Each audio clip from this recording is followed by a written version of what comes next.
রাজবাড়ি ভাঙার সময় নিচ থেকে বেরিয়ে এসেছে সুড়ঙ্গ, আর সেই সুড়ঙ্গ থেকে বের হচ্ছে পানি।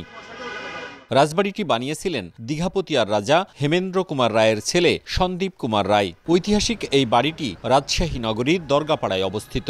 এখানে ছিল পাশাপাশি দুটি একতলা ভবন, সাথে আরেকটি ভবন দোতলা। সেই দোতলা ভবনের ঠিক নিচ দিয়ে সুড়ঙ্গ পথে যাওয়া যায় একতলা ভবনে।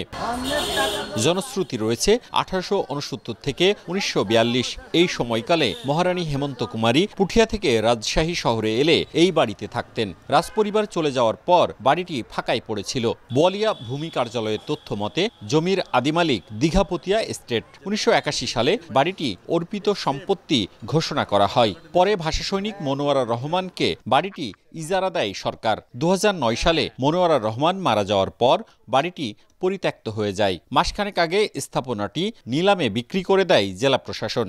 স্থানীয় এক ব্যক্তি 1,52,000 টাকায় সেটি কিনে ভাঙতে শুরু করেন।